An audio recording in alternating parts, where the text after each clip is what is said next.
Мне заказали сделать шопер вот с таким рисунком русалки. Здесь нужно сделать плавный переход от одного цвета к другому. Я начинаю с небесно-голубого, перехожу на бирюзовый, затем опять небесно-голубой и в конце светло-фиолетовым.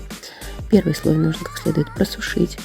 Затем мы наносим второй слой и через 24 часа проглаживаем все утюгом, естественно, предварительно сняв трафарет.